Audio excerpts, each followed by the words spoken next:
difference between a boy and a man, I guess it'd be experience. I think that'd be the only thing that you can really separate.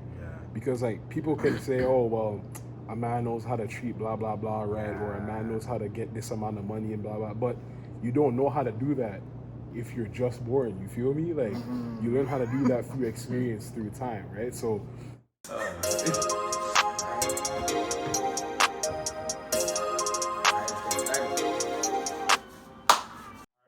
I knew I wanted to be an entrepreneur. So at some point in my life, even though I wasn't seeing it, I started to look for people with that mindset, and I started to put myself around them. I grew up in an environment where there's more like hood mans. So I'm not trying to say they're not entrepreneurs. They just go about entrepreneurship in a different way. Like whether they want to sell drugs, I want to sell beats. So it's like we're the same, but like we just have a different moral compass that is guiding us. So even though I still have relationships with them, I actually learned business from talking to Jason Wisdom, the guy that left, he just got drafted to the Army.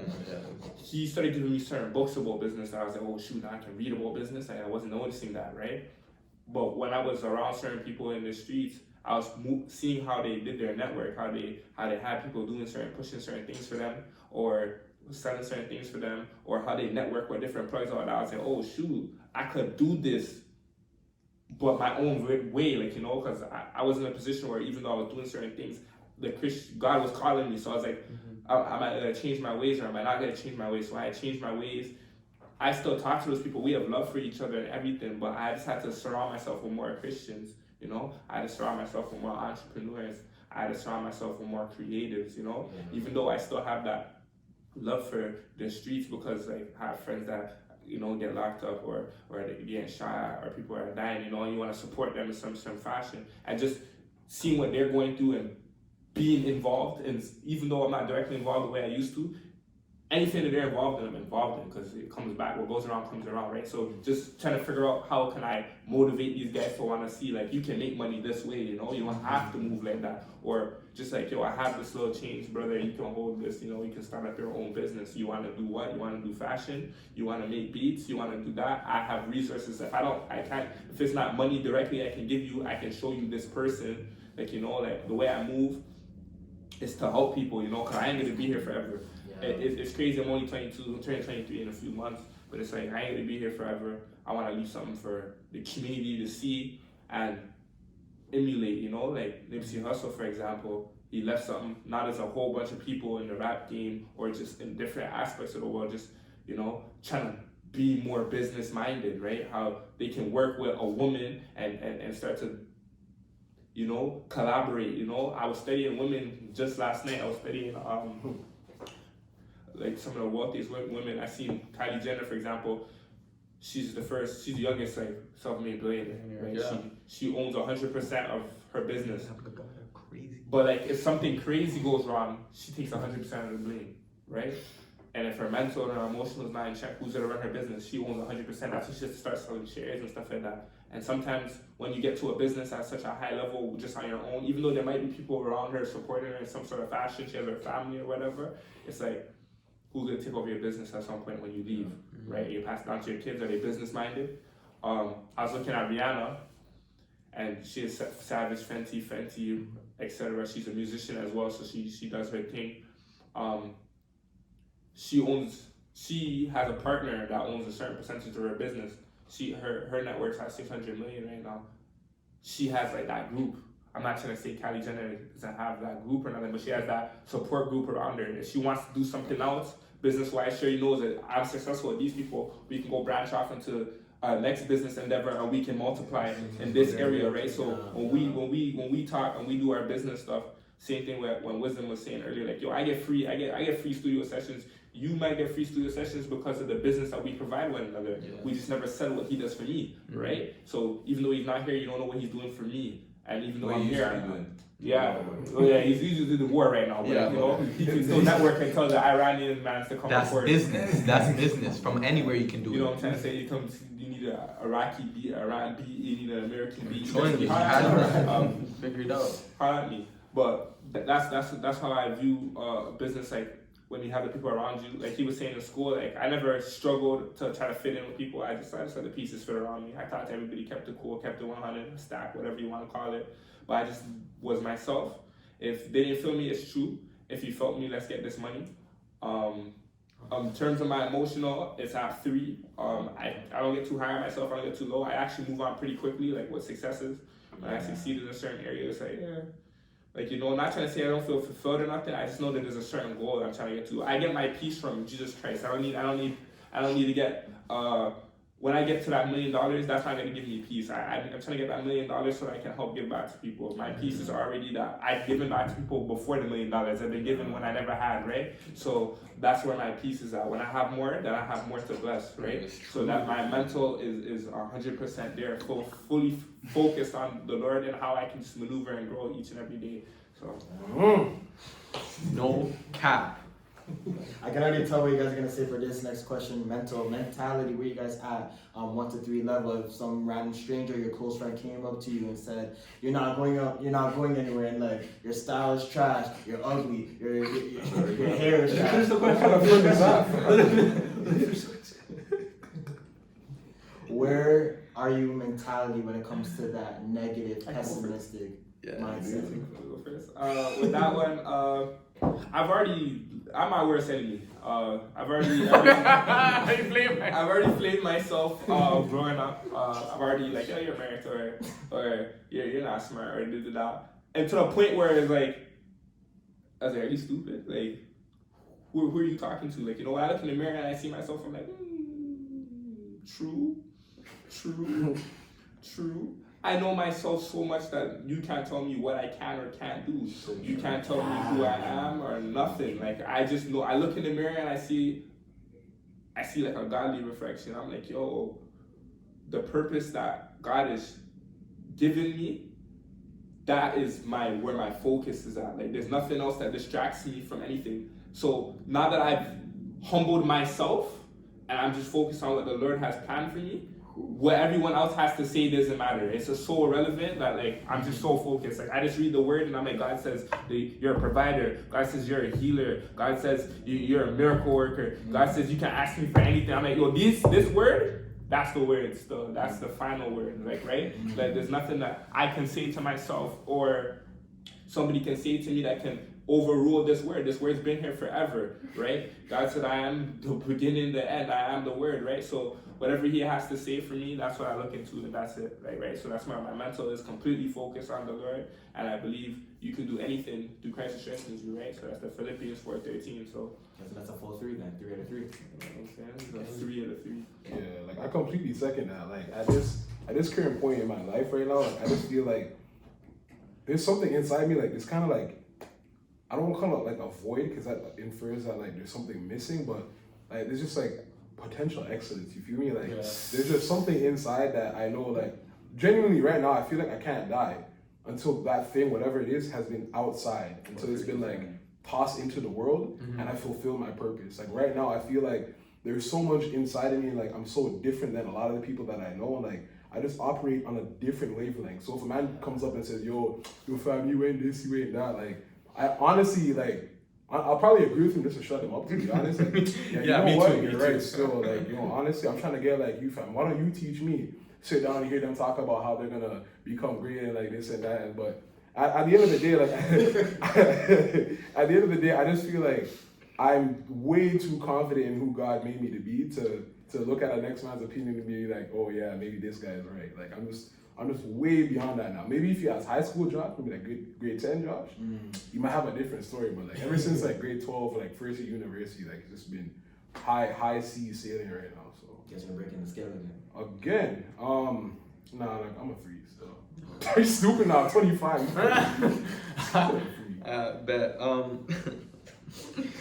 See, this question, he's talking about mental. And this whole time I've been talking about medulla oblongata, bro. My brain is different, bro. I'm different from the rest of you, bro. I'm different, bro. I'm trying to show you. Like, honestly, since I was young, I always wanted to do things my way, like, you know, like I always wanted to, I didn't ever want to follow somebody, to be honest. Yeah. The only person I wanted to follow was Jesus. That was my role model. Like when my dad was teaching me about him and how he thought and the way he worked, just not judging people and being yourself and growing like as a person and helping the people around you. That's something that I always wanted to do. I always had the passion and was always compassionate and empathetic and loving to other people, that I always wanted to do things like that. So when anybody ever said something about me, it was like, you know, oh shoot, say a word. And then after so much say words, I had no words to say, right? And then that was it. Like that was it. Like after that was it. I already had it in my mental who I wanted to be and who I was going to be, like for the rest of my life. Like I know that I want to be able to care for people, and how am I going to do that? I need to start a business so I can have the amount of money that I can do that for the community that I live in. Like, you know, all that stuff has been imprinted into my medulla oblongata, bro. Bro, I'm different, bro. I'm different. Like, I'm telling you, bro, from young, I only ever wanted to marry my shorty and then be with my shorty. And I knew that. And I knew that so many people didn't have that mental. Like, a lot of people don't want to just marry the you know, like marry their wife and then have a child. They want to have a child before and then try to marry them and then find love. It didn't make no sense to me. It didn't add up. Like, you know, and it didn't add up to me. I don't go through things that add up. So, you know, reading the word and having like the real mental being shown to me, I follow that. Like things that I try to make things make sense. Like I am a very open-minded and shut-minded person. Like I'm a very stubborn, open-minded person. Mm-hmm. So I have my views, and I will hear your view out, and I will take gems from your view and stick to my view. My medulla oblongata is different, bro. I'm different. I'm different from the rest of you, bro. I promise you, bro. Bro, the gems that I take, bro. The gems that I take, bro. The gems that I take, bro, I keep them. The gems that I take, I keep them, and like I make sure that I actually use them. Like things that people tell me, I take them for myself and I use them to go like forward in my life and become the person that I want to become. And knowing that now is just information I never had before. Not that I probably wasn't going, I wouldn't have. That's not me. Like, it's not like I changed into somebody. That's not me. I'm becoming my pure self. I'm purity. My name is Priority, but I'm becoming purer. My God, bro, my medulla, bro, I'm purity now. Bro, bro, look at my do-rag, bro. It's like, it's great, bro. I'm silver now. I'm showing you. I'm like a robot, bro. I'm bro, it's crazy, bro. Okay, let me just take away from the mental. Let's hop back into the physical temple of God. 3. Let's talk about the physical side. let him take a break from the mental side. Physical, you don't have to be a Greek god, but like the habits you're doing as taking care as the one and only temple you have. Are you guys taking care of it on a daily basis? I'm shaking it. Are you taking care of it on a daily basis to have a long, everlasting life? I'm shaking it. I'm shaking it on a high level. My mental's up there, but the way that I'm struggling so much physically because it's been going so hard. Healthcare. Yeah. So and the healthcare, I'm having to pay $20. Yeah, I'm right over there. It's so crazy. It's like, and that's why, but going so hard in all these different things has been taking me away from my physical health, and that's something that I'm going to try to work on this decade. I won't say that I will be at the pinnacle this year, but I'm going to be working on it this decade. So I'm gonna say 3. I'm lying. I'm going to 1. But we'll do 1.1 stuff. Alright, so you see the way Christmas is set up? Yeah, there's like, what was it? Cranberry, mad turkey. There's the rice and peas. We had the curry goat. You have to get the curry goat. You know what I'm saying? There's a pasta, like the medulla and the pasta. Like there's pasta there.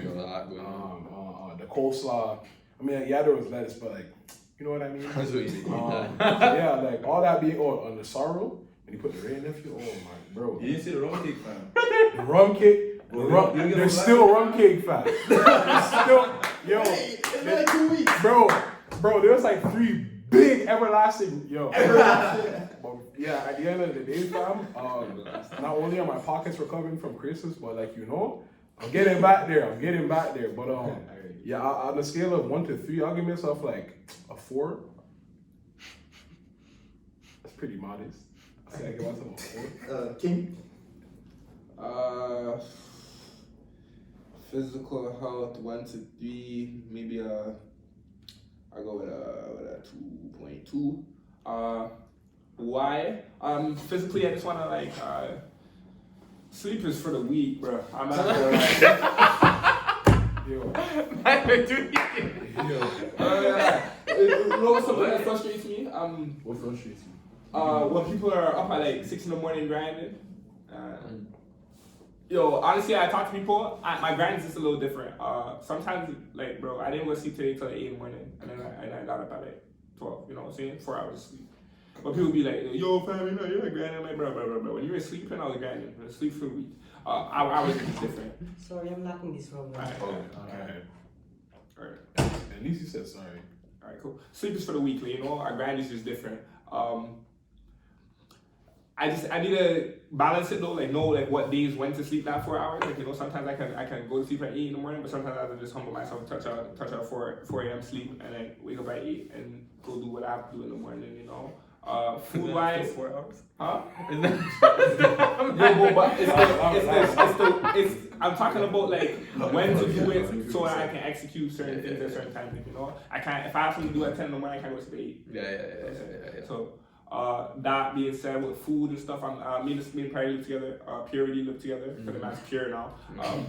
Me and Pierre live together, but we're looking for a new place. So when I get to this new place, I want to meal prep a lot more. Like I can chef a little team, you know, master chef, get a master chef. I can chef a team, you know, you can chef a team, but I want to meal prep a little more so I can eat healthy. I started that transition, started eating like a whole bunch of vegetables I never ate. Like I hated cauliflower, broccoli, broccoli, all that. I didn't even eat like shrimp and like fish and stuff, but I'm trying to get more into the fish. I'm Christian though, but you know, like I have some Rasta kind of tendencies in terms of like I'm trying to like come up certain meats and like you know, I want to gain like a 10-15 pounds in my calf area, you know. My calf area, you know, it looks like manga legs. But I'm trying to eat a little healthier. And also something physical, I want to, you know, get my image together, like, you know, just keep my hair groomed a lot more, my lineup fresh, know when or when not to apply this bliss text, can't be, you know, on camera, your lips are dry, like, you know, I feel the ash through the screen. Budget your money a certain way and get certain gear, you know, like, you know, when you're an entertainer or you're into business and stuff, you can't go to places looking a certain way, you know, like I was told, I was watching a seminar from, the Wolf of Wall Street was a Matthew Belford. Yeah. Jordan. My fault. I watched bare people, so I'm confused. Jordan Belford, man was saying like when you close the deal, you wear like a suit, certain suit. You know what I'm saying? That's what it looks like to close the deal. For example, when people are getting drafted into NBA, they're wearing suits, you know, when they're shaking the commissioner's hand, this is like you're getting the promotion. This is the promotion, this is the closed deal fit, you know? So when you're closing a deal, you have to dress a certain way, right? When you go to a certain event, you have to dress a certain way. Like, you know, I'm just on road, so I can just throw on a cool moose knuckle, you know? But like, if I'm going to like an event where I'm gonna meet lawyers, real estate agents, doctors, you have to wear a suit, you know? As an entrepreneur, I have to wear a suit, so, you know? That's especially as a black man, you know, I have to stay groomed. You know, I have jealous people look at you a certain way. So if it's not neat, people are like, this guy's everyday hoodlum, you know. But if it's crispy, everything about it is nice. When I walk by, you can feel the breeze. We're good, you know. So if no one went to like stay groomed, went to, you know, get your clothes together. All have to move out now. Thank you. I said, wait, don't pause it. You want to wrap up on the physical part? Oh, yeah. Quick, you know what it is? It's just like, you know, knowing when to invest in your gear and stuff like that, so you can stay fresh, you know. So all that with the physical, you know. Yeah. I want to go to the gym more now. I want to go to the gym more. I used to work at the gym, and I want to, you know.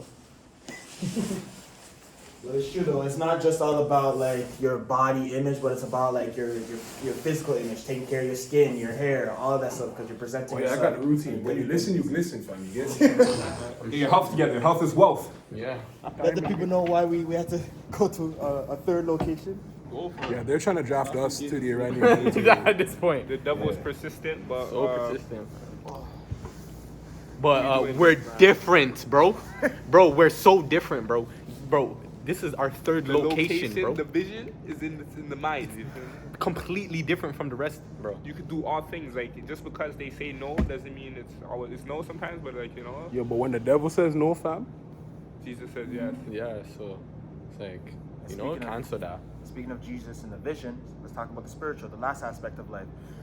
Religion, everyone's religion is different. Not gonna get too deep into it, but can you see the unknown, a future goal, and be like, I'm gonna accomplish that? I can already tell what your answer is gonna be, but Yes. just go 1 to 3 rating. 3. 9, fam, you crazy? Get out of here, man. Shit. Nah, that was it. Yeah. Up there still. How up there? 1 to 3. 1 to 3?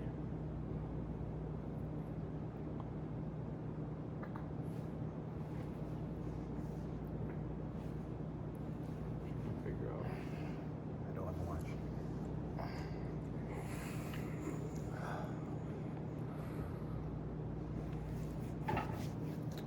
You know what? I'm gonna say 2.5 because I always want to enhance my spiritual life. No cap.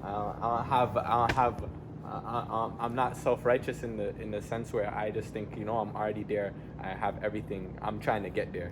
I'm always on that path, and I just want to help other people to get on that path. You know.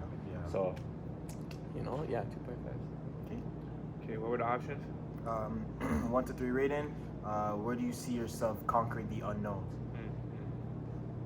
Future goals. For my spiritual, right? Yeah. 1, 2, or 3, right? Yeah.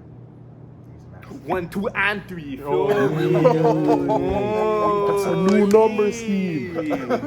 That's a new number. This man broke the scale. 1, 2, and He broke the, 3. he broke the scale In a different way. Just because He recreated the skill. He recreated the scale. we create the scale now. Not we create the sound. We create the You scale. create the scale. For that being said, or the reason, like he said, I'm always trying to grow. So because I'm always trying to grow, that's why my relationships die high. Like, all I'm trying to do is figure out how I can grow in my spirituality. So 1, 2, and 3. Yeah, I know this was probably the longest intro you've ever seen us on this podcast, but you cannot lie.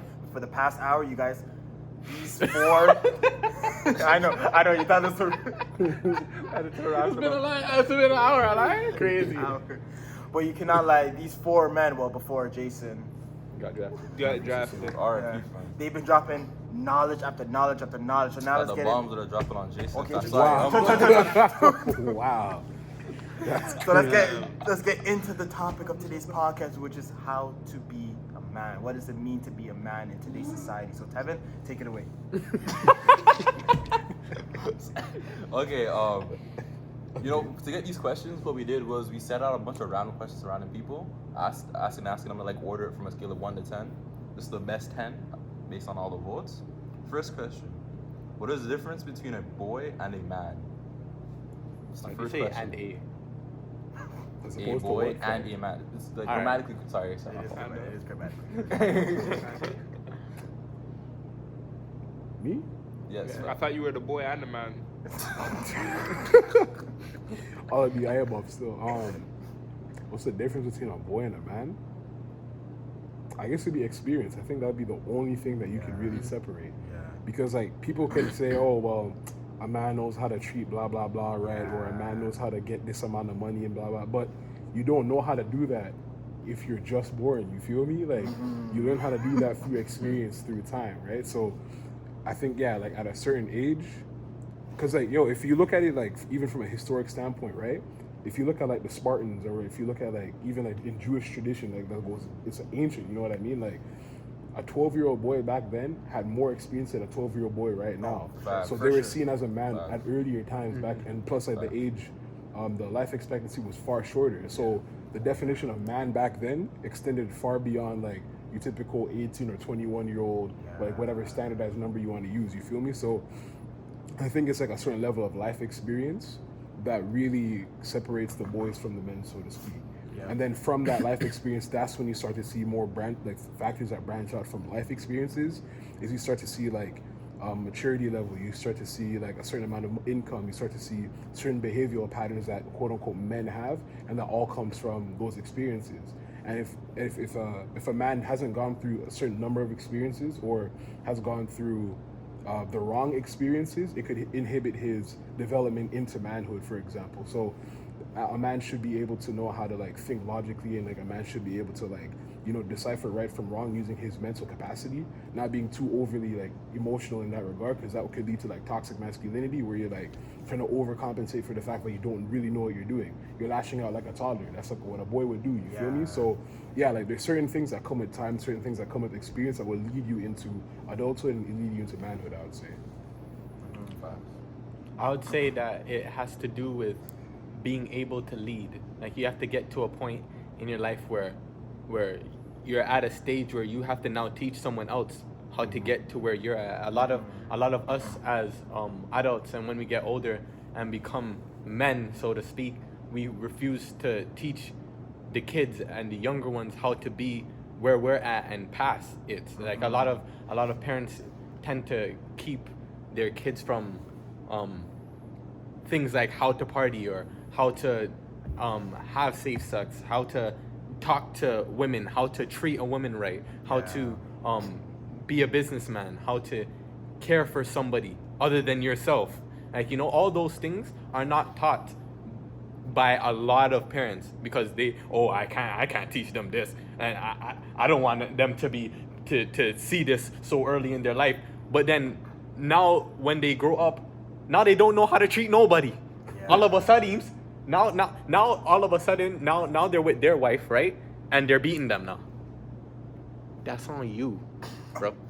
For real, like you have to understand that these kids, they're young, but they're trying to experience the world as fast as possible. When I work with my kids at my program, all I hear is like situations from them that are so similar to us as are so similar to us as grown-ups, just in their kiddish ways, like trying to figure out, one of my kids has a girlfriend. He doesn't know what to do. How old is he? He's like what, 10, maybe younger, maybe 8, 9. This guy got the But sauce.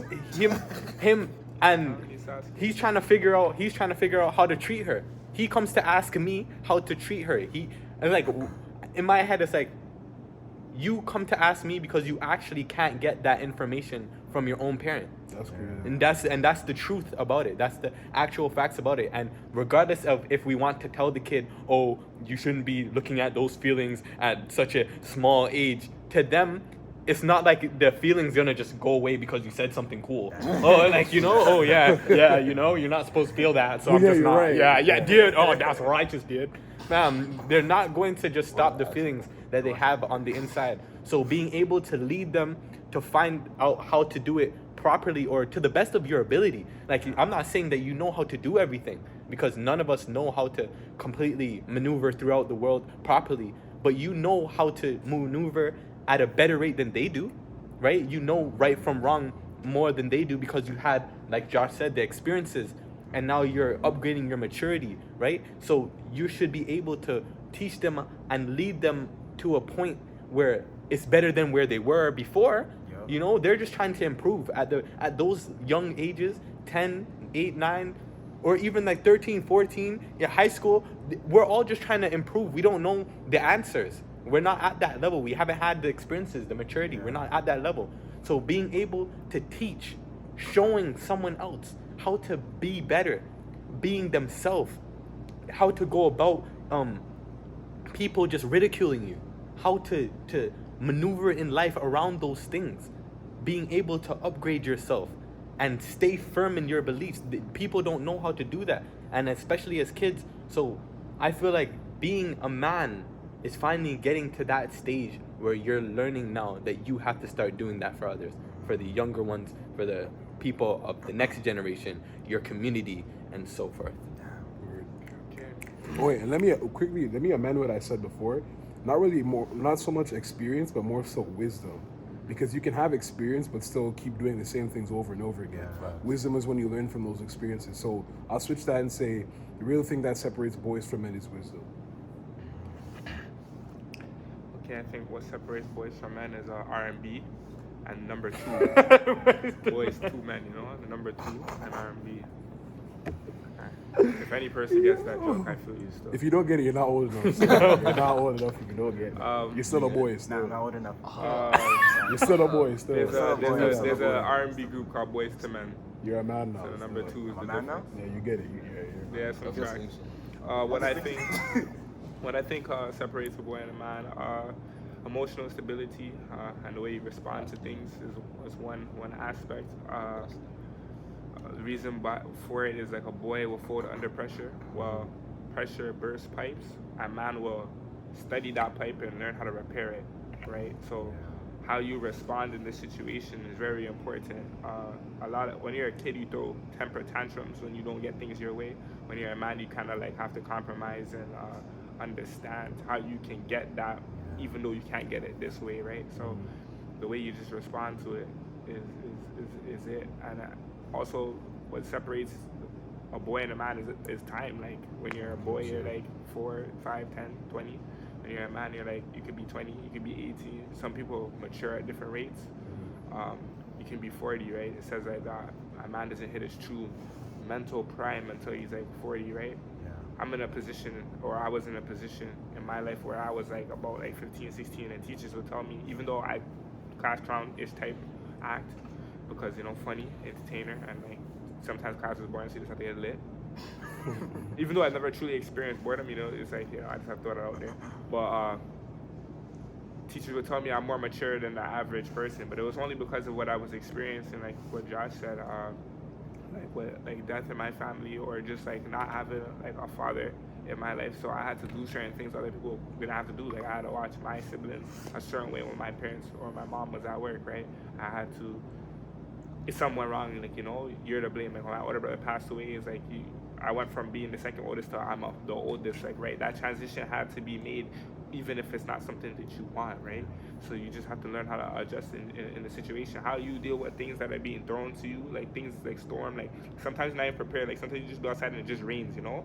But the way you respond to it, whether you get to shelter, whether you go home, the way you prepare for it is different. Sometimes you're walking in the storm, right? You're walking in the rain. I've been rained on. But like the way I'm just maneuvering, like, you know, sometimes you could just throw a tantrum and you just stand there and you're just getting rained on. Other times you keep pushing, you keep trying to figure out how to get home, and then all of a sudden you're home, even though you're wet, you know, eventually you dry and everything's blessed, you know, you take a shower, your clothes are, and then so it's the way you respond to the scenario. It takes time to, like, in the Bible it says, when you're a boy, when you're a child, you think like a child, you act like a child. When you're a man, you're supposed to do things the way a man does, Put right? away childish things. You have to put it away, like you need to know when to, like, you know, like I love video games, right? Like I grew up a gamer, you know, like, but there was a certain time where I was like, yo, I can't always be home on a video game, you know, I have to get into the streets, I have to get into the world, I have to get into the road, I have to enter the business world and start networking, you know what I'm saying? I have to start talking to people face to face. It can't always be online over the game, you know, like you're like with text messaging, there's a lot of people that text and their game on text messages fire, you know, when they're talking to girls or whatever, but when in person they don't have that, it doesn't translate, there's a disconnect, right? You can't send no memes in real life. Right, so you have to just get out there and experience that, right? And it takes time to develop that. Like when you meet people, when you meet other men or you meet boys, sometimes like in certain areas of your life, this person might be more advanced in their physical, or this person might be more advanced in their spiritual. And when you guys talk about those subjects, there's a disconnect, but there's a beauty in the disconnect because you can grow now, right? So if you're just viewing everything from a perspective where I can grow from this, right? When you lose, you're supposed to learn how to win, right? So LeBron James has like 6 losses in the NBA Finals, but he has 3 wins, right? And he's always learned from it. That's why he's at a position where he's 35 and people are like, yo, is this the best he's ever been? Like he's always evolving with the game. There's a lot of people that, like Carmelo Anthony, even though he came back, it's like, yo, his game never truly evolved, right? That's why you're in a position where you don't get as much minutes or you don't get as much touches, or might as well put you in the same caliber or category as LeBron, right? Yeah. So when you're acting like a child, people put you in the same category as a child. So when you act like a hoodlum, people say, oh, like as a hoodlum. If you chill with hoodlums, you act like hoodlums, right? So if you act like a man, I will treat you like a man, right? So they'll be like, yo, you deserve to be at this table, right? I'm gonna invite you to these places. You know how to keep yourself, like your character is together, your demeanor is together, your maturity levels. You know when to, you know, even though I started my saying with a joke, it was when it's time to speak, you need to know when it's time to, like, you know, let me put them jokes to the side. It's time to like, speak the truth. We think about this wisdom and the wisdom too, the wisdom and the discernment, everything that Josh was saying too, knowing when to say certain things, knowing how to say, getting the knowledge to say certain things and be a part of certain conversations, right? If you don't expand your knowledge, you'll always be a child, right? Children don't have that much knowledge, right? They're still trying to learn. They're always looking to somebody to teach them and show them things, right? We're all still children in some facet. There's always somebody that is more experienced in a certain area than you that is teaching you, right? But what's being a man is knowing to humble yourself, and even when you're 20, you're 40, I need to learn still, right? I need to continue to expand my horizons, expand my knowledge, my skill sets, right? So that you can keep sharpening your blade, right? You have to sharpen the iron, right? So it takes time. It takes emotional stability, and the way you respond to certain things is what shows you whether you're a boy or a man. Just to quickly add on with everything great you guys have been saying, it all comes down to like responsibility. You go through a lot of things in life, financial, relationships, anything, but no matter what you say, no matter what you want or wish to change at this moment, this is where you're in. So you can either cry, complain, whine, but at the end of the day, you got to do something about it. No one's gonna come change you all the time. No one's gonna come and change your diapers as a boy. No one's gonna come and help you and guide you. Sometimes you're gonna have to be thrown into the pool in the ocean and learn how to swim. Sometimes you're gonna have to be thrown off a cliff and learn how to fly, in that like metaphor aspect of it. But at any point in time in your life, you have a responsibility to change your life for the better, to build the best version of yourself, and hope that you don't repeat the same mistakes you're going over and over and over in the past. Just before asking this question, just to add on, there was this comedian that made a joke about it. I think it was like Bill Burr or something like that. My man was talking about how he was thinking about adopting a kid, right? And he was saying how the kid I would adopt, first one be a sweatshop worker, and he's like, you don't have to teach a sweatshop worker a lot. Like, he's been surviving on his own, he's been grinding. He was born with a job. My dad I was paying his rent, living his life from birth. 3 cents a day, fam. Exactly. Sure. And then for as like an older child to adopt, you get like one of those kids that like was in the army, like in Rwanda or somewhere. Yeah. And then his whole reasoning was like, when you live your life with so many like traumatic experiences, it's either you die or you survive. And you've been molded by those experiences because the kid has survived. Yeah. So he's no longer has the mentality as a kid. There's no more work that I need to do if I adopt this child. This child is a man. He just needs to grow. He just needs to grow now. Just cultivate that. Exactly. Sure. It's molded by the darkness. Facts. And that's like the beauty in that cultivation from the traumatic experiences that one can go through. That I feel like what really like links the two, from like a man and a child. Because then you're a child, you have your gray area teenage years where you're still like, some people mentally as a child, their body's a bit older. Some people like, they're like a bit older, but their body's still a child. There's always this gray area, and how we find our own facet, find where we fit, is through our experiences and through no matter how traumatic they might be.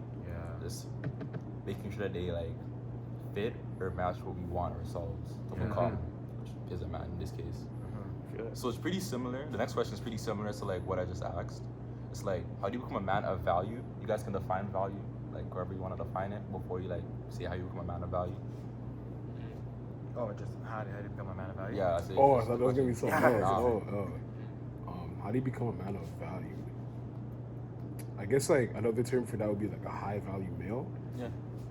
And the way I see it is like a high value male is someone who, well, first of all, like I was gonna say, like one of the things that separates boys from men is that a boy's reality is solely based on himself.